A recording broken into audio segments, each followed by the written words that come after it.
तालिबानियों ने अफगानिस्तान में स्त्रियों के 5वीं से ऊपर के सारे स्कूल तोड़ दिए थे। पिछले वर्ष 2023 में मैं 76 डिबेट में बैठा हूं टीवी चैनल्स की, 76 बार मैंने डिबेट की है और उसमें बहुत सारे मुद्दे आते रहे। एक मुद्दा अफगानिस्तान का भी आया। मैं कहना चाहूंगा आप लोग सुनिएगा, लोगों को जवाब देना सीखो, और अगर हमारे लोग जवाब देना सीखेंगे तो धर्म प्रोटेक्ट होगा, धर्म मजबूत होगा। मैं कहना चाहूंगा ये तालिबानियों ने 5वीं से ऊपर के महिलाओं के सारे स्कूल तोड़ दिए थे। बोले क्या करेगी 5वीं से ऊपर पढ़ करके, लेकिन उसी देश में पाकिस्तान के अंदर एक महिला प्रधानमंत्री बनी जिसका नाम था बेनजीर भुट्टो। भारत में आई, जब बेनजीर भुट्टो भारत में आई, भारत के पत्रकारों ने पूछा इस्लामिक राष्ट्र बना था, इस्लाम में तो महिलाओं को कोई अधिकार नहीं है, फिर तुम कैसे प्रधानमंत्री बन गई? तो उस समय पर बेनजीर भुट्टो ने कहा था कि भारत की कृपा रही है, भारत के अंदर गुजरात में जन्मे दयानंद सरस्वती की वजह से मैं प्रधानमंत्री बन पाई। दयानंद सरस्वती ने महिलाओं को पुनः जागरण करके महिलाओं का अधिकार प्राप्त कराए। पूरी दुनिया के अंदर कितना बड़ा परिवर्तन आया। आज उठते उठते महिला इतने ऊपर हो गई है, अब हम जैसे हाथ जोड़ के नीचे बैठाने पे लगे कि वह तो माता जी थोड़े नीचे आ जाओ।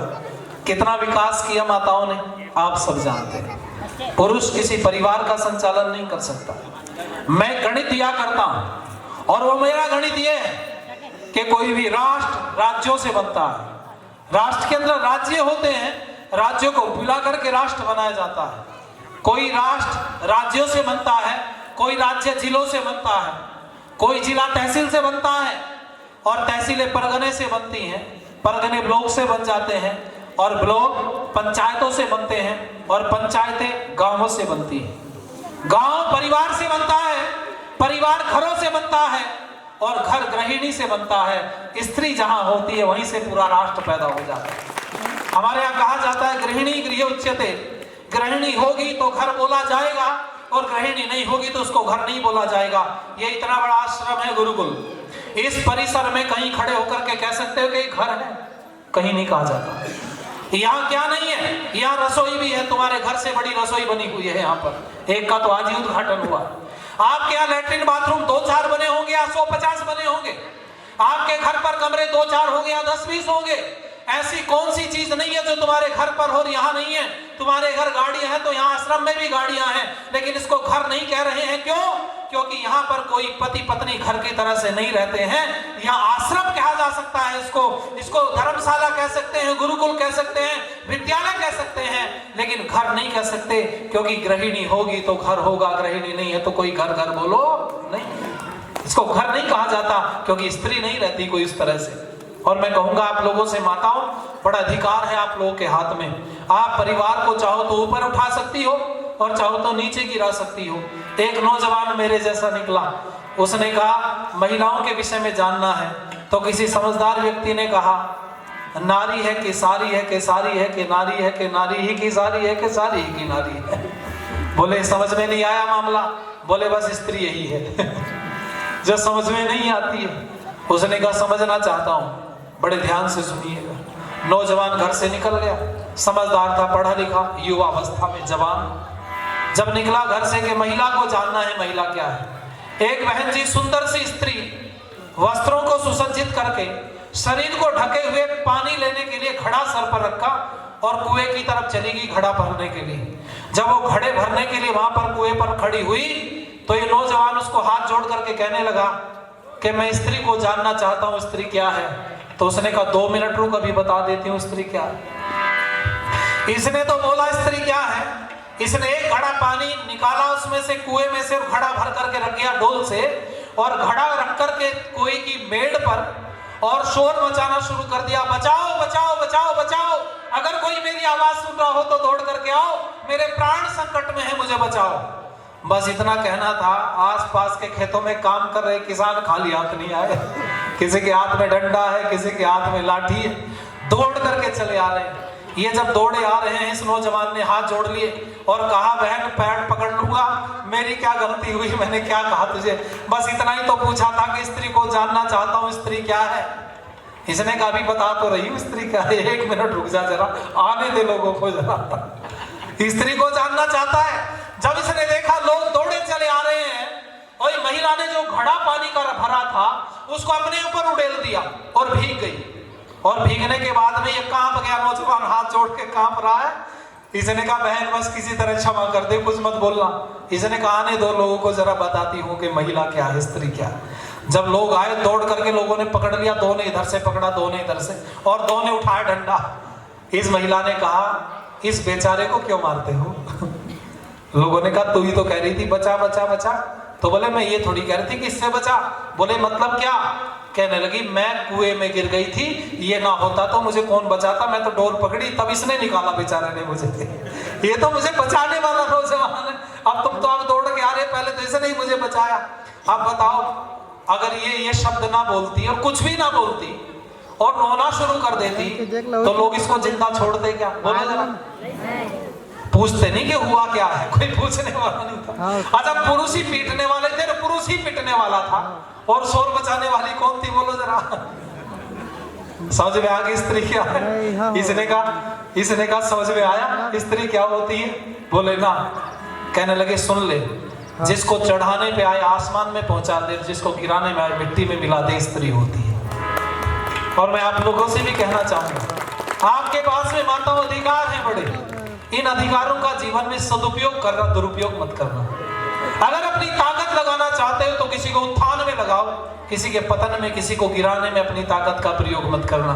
पत्नी का मतलब समझते हो क्या होता है? मैंने पूछा एक आदमी से, मैंने कहा पत्नी का मतलब? आचार्य दिलीप जी उसने पता है क्या कहा? उसने कहा जो पति पे तनी तनी रहे उसको कहते पत्नी। हजार डांटती रहे पति को, ऐसा नहीं है। पत्नी का अर्थ जानते हो? जो अपने पति को पतन से बचा करके उत्थान के रास्ते पर लगा दे, उसको पत्नी कहते हैं।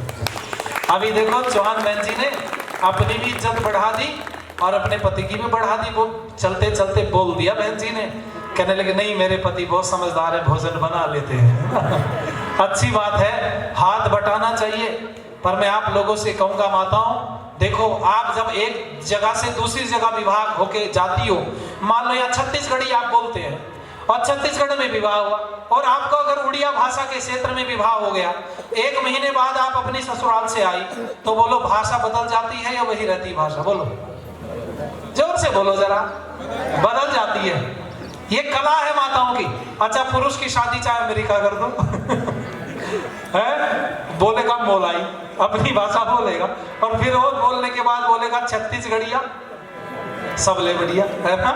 पर मैं कहूंगा आप लोगों से, माताएं बहुत जल्दी भाषा बदल लेती है ना। अरे हाँ ना तो करो, बदल लेती है ना। तो हाथ जोड़ के एक निवेदन कर दूं आपसे, जितनी जल्दी आप भाषा बदलती हो ना, उतनी जल्दी अपना व्यवहार बदल करके एक माँ घर छोड़ के जाती हो तो सास को अपनी माँ मानना शुरू कर दो उसी 1 महीने।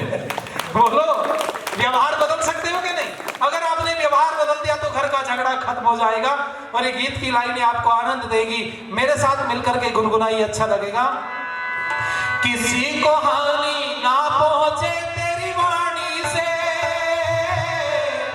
करके छान मान बोलो हर प्राणी से। किसी को हानि ना पहुंचे तेरी वाणी से, करके छान मान बोलो हर प्राणी से।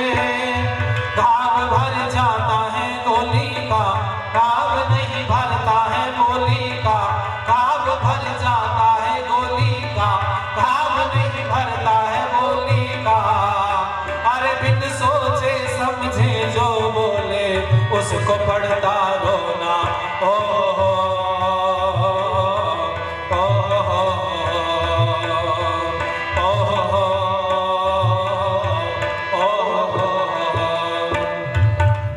धनुष देखा है ना आपने? धनुष कैसा होता है? बीच में से यूं होता है। अच्छा महिलाओं को कभी महिलाओं के ऊपर के होठ की संरचना देखो कैसी है। अरे बोलो धनुष के जैसी है ना। और जीभ कैसी है बोलो? अब समझ ही गए आप, सीधी सी बात। ये धनुष है, उस पे जीभ का बाण चढ़ा के जब वार किया जाता है फिर कोई खाली बोलो नहीं जाता है। पर मैं कहा करता हूं, ध्यान देना, ये वाणी है। किसी ने लिखा था शब्द सवारे बोलिए, शब्द के हाथ ना पांव। एक शब्द बने औषधि तो एक शब्द करे घाव। आपकी वाणी मधुर होनी चाहिए, और माताओं को मैं कहूंगा, खासकर तुम गुस्से से कोई काम अपना नहीं बना सकती, हाँ मुस्कुराहट से सारे काम अपने बना सकती हो। क्यों जी? स्त्रियों को सोम कहा जाता है। जब आचार्य जी भी सवेरे यज्ञ करा रहे थे, पूज्य आचार्य दिलीप जी, तो उन्होंने कहा पहली आहुति किधर की तरफ? दाईं तरफ, है ना, और दूसरी बाईं तरफ स्त्री के सामने। क्यों दी जाती है?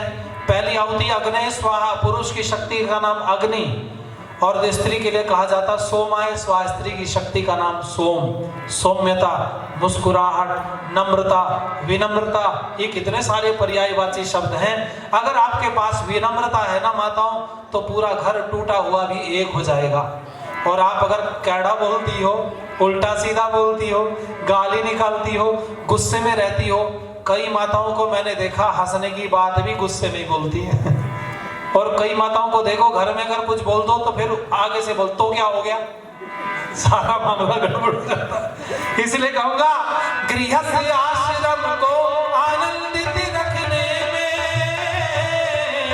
जीवन के सारे सुखों को चखने में, गृहस्थ आश्रम को आनंदित रखने में, जीवन के सारे सुखों को चखने में, गृहिणी का है मुख्य स्थान, करे सबका ही वो सम्मान, गृहिणी का है मुख्य स्थान, करे सबका ही वो सम्मान। अरे बिना विचारे शब्द कोई भी मुख से बाहर होना,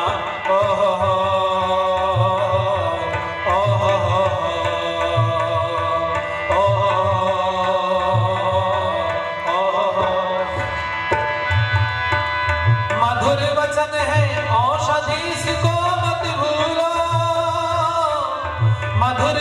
है औषधि इसको मत भूलो, हो शब्द शहद से मीठे मन को तुम छू लो, हो शब्द शहद से मीठे मन को तुम छू लो, वाणी से लेना वाणी का काम। शब्द सुनवा दो जरा जी, मैं बोल रहा था ना आपसे, वाणी से लेना वाण का काम, तो बने धरती स्वर्ग समान। बोलो, वाणी से लेना वाण का काम, तो बने धरती स्वर्ग समान। नरेश कलह नहीं रहे कहीं भी, हो संसार सलोना,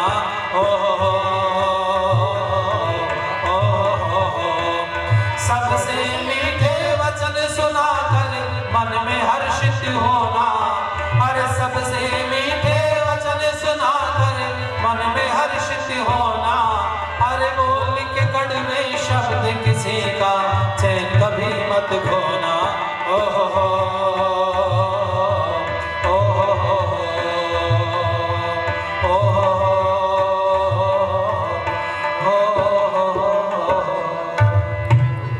इसलिए मैं कहा करता हूँ, ये सास जो होती है ना घर में, जोर से बजाओ, चलो सब बजाओ। हाँ देखो, हाथों से किसी को उत्साहित करना सीखो, हतोत्साहित करना मत सीखो। हाथों से उत्साहित भी लोग होते हैं, और हाथों से बोलो जरा, हतोत्साहित भी होता, और हतोत्साहित में गिर जाता, उत्साहित में ऊपर उठ जाता। तो जब एक हाथ बजाए ना कोई ताली, तो फिर सारे शुरू हो जाएगा, समझ गए? इसलिए मैं आप लोगों से कह रहा था, मैं कहा करता हूँ, ये सास नहीं है घर में, सास ससुर, ये जितने हमारी ससुराल वाले संबंध है ना, ये से ही शुरू होते हैं आचार्य जी। कभी बैठ के हिसाब लगाना, साली, साला, सास, ससुर, साडू, सढ़ियानी, सलज, सलोत। दो चार रह गए वो आप ढूंढ लेना, सही है साथ है। से है ना, समधि, समधन, समध्याना, ससुरा, सारे शब्द से ही शुरू क्यों हो रहे? कभी आपने चिंतन किया? इस विषय पे तो कभी चर्चा करेंगे, पर आप इतना सुन लो, ये जो सास है ना, ये माताओं तुम्हारी सास नहीं है, ये सांस है। और सांस रुक जाती है तो आदमी बच जाता है। आपको बताऊं, ये ऐसा गति अवरोधक है घर में, जो तुम्हारी गति पर अवरोध लगा करके तुम्हें ठीक करने का काम करता है। अच्छा, सड़क पर गति अवरोधक होते हैं ना, वो किस लिए लगाए जाते हैं? वो इसलिए लगाए जाते हैं, ज्यादा स्पीड होगी तो आगे टक्कर होगी, मर जाए आदमी। तो पत्नी भी घर में गति अवरोधक होती है। जब पति की स्पीड बहुत बढ़ती है ना तो पूछती है कहाँ जा रहे हो, पति बोलता क्यों टोकती है हर समय, अरे इसलिए टोक रही है तो ज्यादा गति मत बढ़ा लेना, कभी एक्सीडेंट हो जाए। ये गति अवरोधक जीवन बचाने का काम करते हैं। और घर में सास भी तो यही काम करती है, बहू कहीं जाए कहाँ जा रही है, किसके साथ जा रही है, कितनी देर में आएगी, और कौन है, ये जो पूछताछ चलती है ना, आपको लगता है मेरी प्राइवेसी भंग हो रही, मुझे परेशानी हो रही, ना ऐसा मत सोचा करो। ध्यान देना, आप विशेष हो ना घर में। अच्छा एक बात बताओ, मोदी जी हैं, अगर मोदी जी वहां से निकलने लगे आवास से अपने बाहर जहां उनका रेजिडेंस बना हुआ है, तो उनको निकलने देंगे क्या सुरक्षा कर्मी जो वहां खड़े हैं? बोलो, वो कहे मेरा मन है आज सड़क पर घूमने का, निकलने देंगे क्या? बोलेंगे मन को गुरुजी अपनी जेब में रखो, यहाँ बाहर नहीं निकल सकते। क्यों? क्योंकि उनके लिए जो ठीक है ना वो मोदी जी को नहीं पता, वो जिनकी प्रोटेक्शन में है, जिनकी सुरक्षा में, उनको पता है क्या ठीक है और क्या गलत है। ये घर में भी तो तुम्हारी सुरक्षा कर्मी बैठी है सास, इसकी बात का बुरा मत माना करो, अगर ये तुम्हें टोक रही तो तुम्हारी सुरक्षा की वजह से टोक रही। ये जानती है बहू अभी आई है, नहीं है, इसको पता नहीं है। मैंने देखा एक दिन घर में इतना झगड़ा मचा सास और बहू में, पूरा परिवार सुन रहा, आसपास के घर सुन रहे हैं, और बहू खूब सुना रही है और सास भी खूब बोल रही है। ये एक दिन बहू कहीं यजमान बन गई गुरुकुल में, जैसे आचार्य जी के यहाँ जाते हैं। इसने बहू ने आकर के गुरुकुल में कहा आचार्य जी, बोले हाँ, कुछ जानते हो क्या? बोले क्या मतलब, कि वो जादू टोना जानते हो क्या? आचार्य जी ने कहा बताओ क्या काम है? इसने कहा मेरी सास की जबान बंधवानी है मुझे, कोई ऐसा जादू कर दो मेरी सास बोल ना पाए, उसकी जीभ ही ना उठे। तो इन्होंने कहा हाँ मेरे पास है। बोले क्या? के बैठो हवन पे आहुति दो। आहुति देने के बाद में इनको बोला ओम अमृतोपस्तरणमसि स्वाहा, ये पानी पियो, अमृता विधानमसि स्वाहा, सत्यम श्रीमे श्रीशाम स्वाहा, और मंत्र पाठ करके एक बोतल में भर करके दे दिया दवाई। और दवाई दे करके कहा एक काम करना। बोले क्या? आज ही प्रैक्टिकल शुरू कर ले, पहले ही दिन तेरी सास के सर में दर्द हो जाएगा अगर तुझे कुछ बोलेगी तो। बोले गजब की दवाई है। ये घर गई, इसने कहा आचार्य जी ने बोला कि देख घर जब जाए ना तो 2 ढक्कन दवाई तुरंत मुंह में डाल लेना, दवाई नहीं डालेगी तो कोई असर नहीं होगा। अपनी जीभ पे 2 ढक्कन दवाई डालना और कमरे में चुप चली जाना, और ये दवाई को एक काम करना, ना तो बाहर कुल्ला करना ना अंदर लेना है, इसको जीभ पे रखना बस दवाई को। तू देख फिर जादू। ये गई, सास तो बड़ी देर से बैठी थी, ताक में कहाँ घूम के आई। सास ने जो गाली निकालनी शुरू की, ये दौड़ के कमरे में गई, बोतल में से 2 ढक्कन दवाई और मुंह में डाली और डाल करके घूमती रही। सास गाली दे दे के थक्की, बहू एक शब्द ना बोले। कहने लगी हाय मेरा सर फटा जा रहा है, कमबख्त एक शब्द भी नहीं बोल रही, आज इसको क्या हो गया, आज तो पत्थर की हो गई। बहू कह रही जवाब तो दे देती, आचार्य जी ने मना कर रखा, दवाई ना उगलनी है ना निगलनी है। 1 दिन 2 दिन 3 दिन, जब सास गाली देना शुरू करे, भाग के कमरे में धसे, जीभ पे दवाई रखे और घूमना शुरू कर दे। जब सास बोले हाय मेरा सर फटा जा रहा है, तब बहू को बड़ा आनंद, हाँ अब आया, अच्छा अब आया ऊंट पहाड़ के नीचे। बड़ा गाली देती थी, 1 आध हफ्ता गाली चलती रही, फिर चुप हो गई। सास कब गाली देती है? जब बहू जवाब देती है। अच्छा बहू जवाब ना दे, सास गाली देगी क्या? तो बहू का जवाब तो बंद है कई दिन से, है ना, केवल इशारेबाजी चल रही है, जवान तो बंद पड़ी। एक दिन सास ने बहू को जब रोटी दी ना, बहू ने तो हाथ जोड़ के बोला बेटी सारी गलती मेरी, तू बहुत अच्छी। बहू ने कहा कैसे? कहने लगी मेरे को आज 1 हफ्ता हो गया गाली देते उल्टा बोलते बोलते, तूने एक भी जवाब मेरे को नहीं दिया। इसने कहा जवाब तो दे देती पर मैं दवाई लेके आई हूँ। सास ने कहा अच्छा गाली ना देने की भी कोई दवाई होती है क्या? जी आपने भी ऐसी दवाई पहली बार सुनी होगी। कैसी भी दवाई होती है, 2 ढक्कन आचार्य जी को पकड़ लेना कल, अगर दवाई चाहिए तो ही देते हैं दवाई। अभी आप ही को देना। अच्छा तो उसने कहा सास रे तू बड़ी अच्छी है, तू गाली नहीं देती। इसने कहा दे तो देती। आचार्य जी ने दवाई दे रखी, बोले दवाई दी है? बोले हाँ। कि चल 1 बोतल दवाई मुझे भी दिलवा दे वहीं से। फिर ये चली गई आचार्य जी के पास। आचार्य जी बोले हाँ मेरी सास सुधर गई है, कह रही है 1 बोतल दवाई इसको भी दे दो। आचार्य जी ने कहा बहन जी दवाई नहीं दी थी। बोले और मैंने तो 1 बोतल में पानी दे दिया था, मंत्र पढ़ गए ऐसे ही। और वो जीभ पे रहेगा तो मुंह बंद रहेगा, और मुंह बंद रहेगा तो झगड़ा बंद रहेगा। मुंह बंद करने का पानी दिया था, कोई दवाई ववाई नहीं दी थी। और मैं आपसे कहूंगा भाई आज ये जो एकता कपूर है ना जी, नाटक बनाती